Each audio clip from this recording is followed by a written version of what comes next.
मानसी जी आपसे इसलिए एक दो चीजें हैं, दो चीजें हो रही हैं। एक तो जो उस अंकिता के साथ जो हुआ, उर्मिला सनावर जिसने कम से कम हिम्मत करके इस ऑडियो को लीक बाहर लाए, ये जानते हुए कि अब उनके ऊपर जान का खतरा है, उनका जिस तरह से चरित्र हनन हो रहा है लगातार। मैं आज सुबह भी मैं किसी से बात कर रहा था, उसका एक जनरल ये था कि यहाँ के लोग अब उर्मिला सनावर को ही बीजेपी के नेता की बहुत ही उनके चरित्र पे तरह तरह के दोषारोपण कर रहे हैं। दूसरा मैं इसलिए कहूं कि ये आरएसएस की विचारधारा का ही मैनिफेस्टेशन है, जहां वो महिलाओं को केवल इस तरह से यूज करने की ही बात करते हैं। और एक चीज पे मैं और टिप्पणी चाहूंगा, शायद अंशु जी ने उस पर भी बात की, लेकिन मैं उसको और स्पष्ट रूप से, उस अंकिता की माँ रोज मरती होगी, वो उसका अभी जो मैंने वीडियो देखा, आप अगर वीडियो देखिए जिस तरह से रो रही हैं, मतलब अंकिता तो शायद 18 सितंबर 2022 में हत्या हो गई, चली गई, लेकिन वो माँ रोज जब सुबह उठती होगी तो उसके लिए वो दिन फिर से एक नया दिन वही होता होगा कि फिर हत्या हुई, फिर हत्या हुई। वो पिछले 3 साल से उस हत्या के उससे रोज रो रही है। हम we as a society, we as a समाज, क्या हम लोग बिल्कुल फेल हो गए हैं? हमारी कोई संवेदनशीलता नहीं रह गई है? क्योंकि इस पे तो क्यों उत्तराखंड, पूरे देश को उबल जाना चाहिए था इस बात पे। मुझे ठीक से याद है निर्भया की बात पे पूरा देश उबल गया था। इस पे क्यों? क्या बीजेपी का जो मैनेजमेंट है, जो बीजेपी का संगठन है, वो इतना अच्छा है जिसकी बार बार दुहाई दी जाती है, इतना बढ़िया डिसिप्लिन, इतना अच्छा संगठन, कि वो संगठन इतना सक्सेसफुल है कि वो इस तरह चीजों में भी समाज को बिल्कुल असंवेदनशील कर दिया है? समाज पे कोई फर्क नहीं पड़ रहा। मानसी जी। जी थैंक यू। और सभी बहनों को सुनने के बाद और इंद्रेश जी को सुनने के बाद एक्चुअली एक चीज मैं सामने लाना चाहती हूँ, हमको भूलना नहीं चाहिए। मैं मानसी सोनी और तहलका जो यहाँ से आया था, वो एक फाउंडेशन भी है जो आज रन होता है। तो मैं क्योंकि गुजरात में बैठी हूँ इसलिए ये 2 लाइन में जस्ट मैंने रख दिया ये बात। और जब ये अंकिता का मामला सामने आया था तभी भी, और आज जब फिर से उभरा है, अभी जब फिर से उभरा है, मैं कल एक स्टेटमेंट देख रही थी कि महिलाओं को पढ़ा लिखा के बाहर भेजेंगे तो इस्तेमाल तो होंगे ही। तो ये कहीं ना कहीं हमको मनुस्मृति, जो ये हिंदू राष्ट्र बनाने की जो पूरी प्रथा है, ये उसमें मनुस्मृति में तो साफ मेंशन ही है ना, women is an object for utilising for men. मैं तो एग्जैक्ट वर्ड्स नहीं बोल रही हूँ, बट ये हिंदू राष्ट्र बनाने की प्रथा में ही है ये।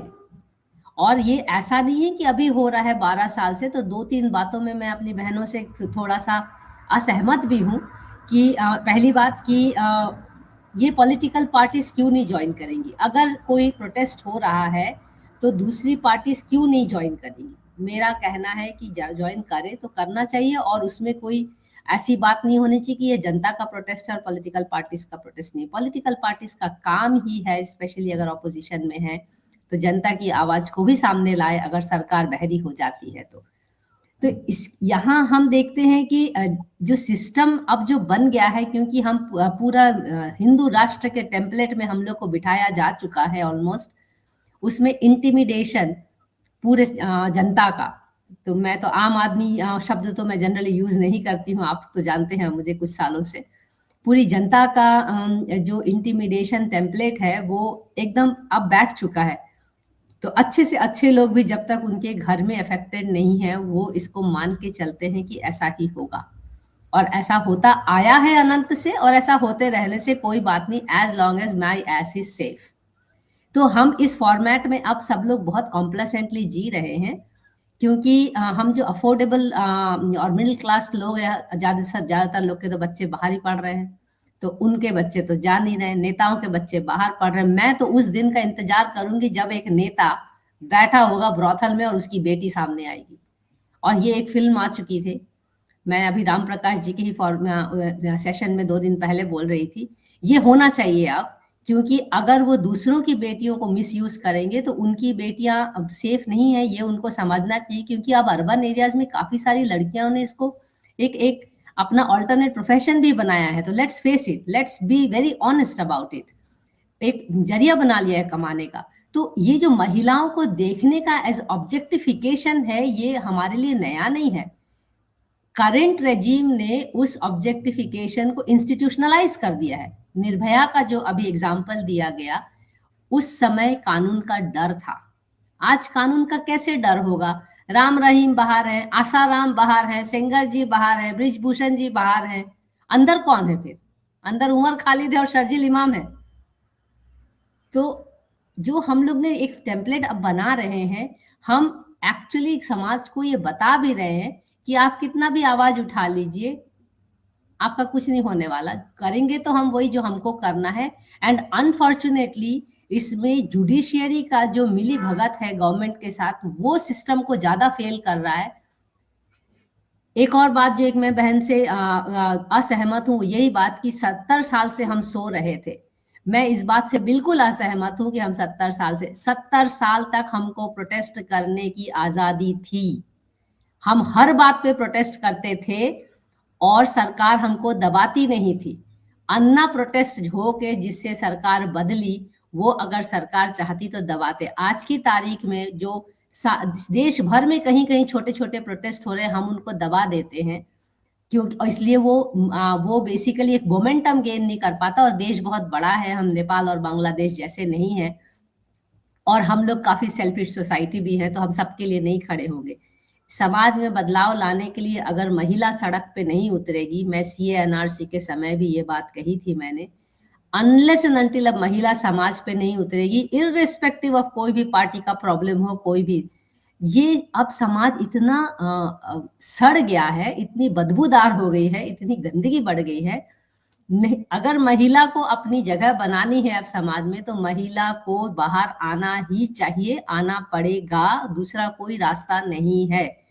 और अगर हम फेमिनिस्टिक मूवमेंट्स पे विश्वास नहीं करेंगे, तो हमारा पेट्रियार्की जो डिजीज एग्जिस्ट करता था, वो तो सीमेंट हो रहा है ना। हम हर कदम मनुस्मृति को एक्चुअली सीमेंट करते हुए जा रहे हैं, राम राज बनाने ही जा रहे हैं। जिस देश में जब गौतम बुद्ध जंगल से वापस आते हैं तो गौतम बुद्ध बन जाते हैं, सीता जंगल से वापस आती है तो उसको जला के दिखाना पड़ता है कि वो सही है। तो ऐसा नहीं है कि उस समय अच्छा था और आज अच्छा नहीं। हम आज भी उसी समाज में हैं जहां महिला को ही अपना चरित्र का टेस्ट देना पड़ेगा। आप ही देखिए, इस हम कॉन्वर्सेशन में हम उस महिला का नाम कितनी बार ले रहे हैं और उस पुरुष का नाम। आपके प्लेटफॉर्म में मैंने शायद पिछले साल भी बोला था, जब तक हमारे कॉन्वर्सेशन रेपिस्ट पे नहीं होगा, विक्टिम पे होता रहेगा, हमारा कॉन्वर्सेशन चेंज नहीं हो रहा है। हम अभी भी we are taking life around the man, और हम औरतों को ही घुमा रहे हैं। तो बेसिकली बॉलीवुड में डांस करने वाली लेडीज और घर में माँ को नचाने वाले हम सब, से लेके बाजार में बिकने वाली, जो बिहार में 10,000 रुपए में वोट खरीदा गया से अब 25,000 रुपए में बीवी लाएंगे, और झारखंड से बीवी हरियाणा जाएगी, से लेके होटल और रिसोर्ट में महिलाओं को लेके यूज करना कोई नई बात नहीं है। मुझे याद आ रहा है एक फिल्म नाना पाटेकर की थी, शायद अंकुश नाम था, तो हम उस पे भी हम बहुत ही अच्छी तरह से बनाई गई थी उस फिल्म में। तो ये बहुत पुराना मामला है। बात ये नहीं है कि उन्होंने क्या किया, कैसे किया, क्योंकि उस पे कोई रोक नहीं था, उस समय विजिलेंस नहीं था। पर जब ऐसा हुआ है, उसके बाद समाज में आक्रोश, और कोर्ट सुओ मोटो क्यों नहीं लेती है इन सब चीजों का। मेरा हमेशा कोर्ट से ही प्रॉब्लम है, क्योंकि मैं खुद भुक्तभोगी हूँ अपनी माँ के केसेस को लेके। कोर्ट सो रही है क्या, और कोर्ट क्या सोच के पैरोल देती है और बेल देती है रेपिस्ट को? ये समाज में जिस स्टेट में मैं हूं, जहां हाईकोर्ट ये बोलती है कि ब्राह्मण हिंदू आदमी इतना पाक होता है, इसलिए बिल्किस बानो के रेपिस्ट को बाहर छोड़ा जाए, और उसके घर वाले उसको माला पहना रहे, मैं उन औरतों के बारे में सोच रही हूँ। एक औरत अपने रेपिस्ट हस्बैंड के साथ दोबारा कैसे सोएगी? मुझे ये पूछना है अपनी अपनी बहनों से और माओ से, देश की। तो ये मैं कहना ये चाह रही हूँ कि it is not about men alone. Women themselves have accepted the patriarchal disease. We are accepting and walking dip by dip, sip by sip towards Manusmriti. और इसको तोड़ने के लिए आप हिस्ट्री उतार के देख लीजिए, उखाड़ के देख लीजिए। समाज में बदलाव लाना है तो महिला को बाहर आना ही पड़ेगा। मैं बहुत उम्मीद से थी CA-NRC के समय कि वो प्रोटेस्ट बढ़ेगा और कुछ बदलाव आएगा। वो नहीं तो अंकिता जी ही सही। मुझे बहुत दुख होता है जब रेप विक्टिम का नाम लेके पूरा डिस्कोर्स होता है। मैंने आपके ही चैनल पे बोला था, हम पता नहीं जुडिशियरी और हमारा कानून ऐसा क्यों है कि रेप विक्टिम का तो हम नाम ले सकते हैं, रेपिस्ट का नाम नहीं ले सकते डिस्कशंस में। ये भी मुझे समझ में नहीं आता। आपको जब हम जानते हैं जब सिस्टम सपोर्टेड है, आपने सबने मणिपुर के एक लेडी के साथ 100 आदमी ने उनके साथ जो अत्याचार किया वो सब पूरे दुनिया में आया। आरजी का रेप केस में जब हुआ तो पूरी दुनिया हिल गई। गुजरात में हमको एक्चुअली प्रोटेस्ट करने का पहली बार हमको ये मिला, पिछले 10 साल में परमिशन मिला आरजी का रेप केस में, अदरवाइज नहीं मिलता। मणिपुर रेप के पहले यहाँ ऊना में, हमारे गुजरात के ऊना में एक ट्राइबल महिला को मोर देन 100 मैन ने सेम सिचुएशन में घुमाया। पूरे देश में तो न्यूज गई ही नहीं ना, गई ही नहीं न्यूज। तो कहीं ना कहीं सिस्टम जो है ये समझ गया है। देखिए पिछले 70 साल में, मतलब 10 साल के पहले का 70 साल में हम लोग को बहुत सारे प्रॉब्लम्स थे, क्यों हर देश में प्रॉब्लम होता है। उस समय जुडिशियरी पे एक भरोसा था। उस समय भी हम बोलते थे पॉलिटिशियन करप्ट है, पर उस समय पॉलिटिशियन को जुडिशियरी का डर था, पुलिस का डर था। आज पुलिस का डर नहीं है नेता को, आज नेता को जुडिशियरी का डर नहीं है, क्योंकि जुडिशियरी खुद ही जब पार्टीशन जजमेंट देगी, जब जुडिशियरी खुद ही हिंदुत्व बैकग्राउंड से आएगी, तो वो वो ऑलरेडी सीमेंट कर रही है ना मनुस्मृति को। तो हम मनुस्मृति अपने घर में लेके अब बैठे नहीं है गीता और बाइबल के जैसे, बट हम अपने एवरीडे लाइफ में उसको हम चाहते ना चाहते हुए भी एम्ब्रेस कर रहे हैं।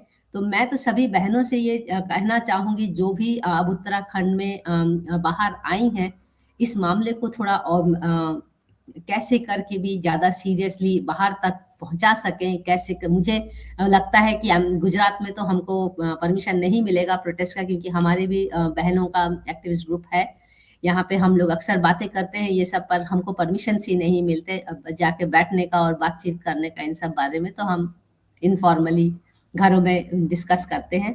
पर प्रोटेस्ट एक अधूरा तरीका है। जुडिशियरी जब तक साथ नहीं देगी तो प्रोटेस्ट तो बहुत इजीली दब जाएगा।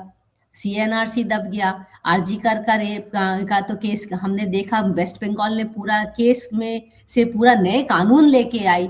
यूपी में, उत्तराखंड में कानून क्यों नहीं आ पाते हैं? पार्लियामेंट में डिस्कशन क्यों नहीं होता है? यूपी के पार्लियामेंट्री डिस्कशंस में मैं तो कभी देखती ही नहीं हूँ कि महिलाओं के ऊपर जो अत्याचार हो रहा है डिस्कशन होगा। अब उन्होंने कहा कि उत्तराखंड में महिला प्रधान और महिलाओं का बहुत ज्यादा अच्छा स्थान है देश के स्टैटिस्टिक्स में, होपफुली सो। पर ये मैं कोई स्टेट स्पेसिफिक के लिए बात नहीं रखना चाहती, बट महिलाओं का जो स्थान है वो बेटी बचाओ और बेटी पढ़ाओ में ना, वहां पे प्रॉब्लम है।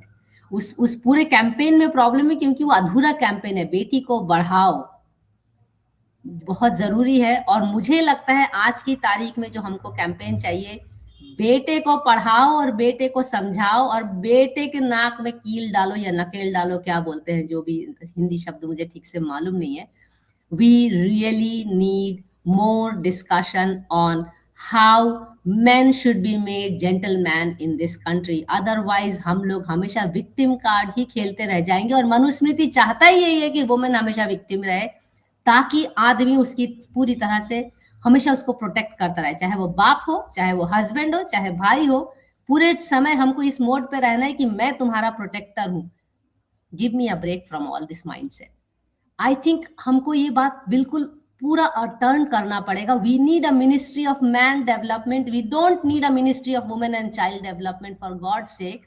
Man needs a development in this country, emotional development, social development. Man has to grow past its barbarian lifestyle. It's really unfortunate parenting ways of doing things, and his friend circle and whatever it is. आप चाहे उसमें internet पे ban लगाइए या जो भी करिए, juvenile कर आप एज कम करिए, जो भी करना है आप करिए। 5 साल की लड़की का रेप हो गया परसों, आप क्या बात कर रहे हैं? 5वीं मंजिल से फेंक दिया। 5 साल की लड़की के साथ गैंग रेप करके कोई 5वीं मंजिल से फेंकता है क्या? तो हम ये तो देखिए, हम लोग ये सब बात करते रहेंगे, हम लोग सिर्फ वो विक्टिम की ही बात करते हैं। आनंद जी, मैंने आपसे पहले भी बोला था, if we really want to change the conversation, please let us start talking about the men in the society who do wrong things and not about the victims who have lost their lives और who are already, unfortunately हमारे समाज में victim को ही पूरा punishment process से गुजरना पड़ता है। जो कन्विक्टेड है उसको तो कोई प्रॉब्लम ही नहीं है। आप देखिए, आसाराम बापू अभी भी चला रहे हैं अपना पूरा अपना जमावड़ा चला रहे हैं। राम रहीम जी अपना जमावड़ा चला रहे हैं, चलाएंगे ही, क्योंकि उनको स्टेट का सपोर्ट है, जुडिशियरी का सपोर्ट है। तो हम लोग जब तक we turn the conversation to men and men with bad character, हम लोग को बहुत शर्म आएगी उनके बारे में, और यही होता है, हम बचते हैं। हम बचते बचते बचते इतना कॉर्नर हो चुके हैं कि हम ना चाहते हुए भी अबला नारी सिंड्रोम में ही वापस चले जाते हैं। मैं जी। कहना चाहती हूँ कि please talk about the man, not about the women. जिसने गलती किया है उस पर चर्चा क्यों नहीं होती? हमारा जुडिशियरी प्रोसेस भी ऐसी है जो विक्टिम के बारे में ही बात करता है। विक्टिम को कहाँ जी। छुआ, विक्टिम को कैसे जी। किया, विक्टिम, पूरा आप कॉन्वर्सेशन को बदलिए ना। कन्विक्टेड ने क्या किया, कन्विक्टेड ने कैसे किया, कन्विक्टेड ने क्यों किया, कब उठा, कब जागा। आप देखेंगे समाज में पूरा कॉन्वर्सेशन चेंज हो जाएगा। ठीक। आदमियों को शर्म आनी बहुत जरूरी हो गई है, उनको शर्म आना सिखाना पड़ेगा इस समाज में। नहीं है शर्म, तो ये जी। इसके लिए जी। हमको पूरा कॉन्वर्सेशन चेंज करना पड़ेगा ना। हम क्यों बार बार आज के हम महिलाओं के बारे में ही बात करते हैं? ठीक है। प्रॉब्लम ठीक महिला है। नहीं है। 6 बजे के बाद महिला को घर से निकलना नहीं चाहिए, क्योंकि समाज सेफ नहीं है। तो आप सेफ जी। समाज बनाइए ना। 6 बजे के बाद आदमियों को जेल में रखिए ना, आदमियों के पैर में बेड़ी डालिए ना, तो महिला सेफ है। महिला सेफ क्यों नहीं है? क्योंकि आदमी गलत है। तो ठीक। हमारा प्रॉब्लम आइडेंटिफिकेशन प्रॉब्लम है इस देश में। एजुकेशन में, जुडिशियरी में हमारा प्रॉब्लम आइडेंटिफिकेशन गलत है। ठीक। हम ठीक। इफेक्ट को प्रॉब्लम समझ रहे हैं, कॉज को प्रॉब्लम नहीं समझ रहे हैं। ठीक है। मानसी जी,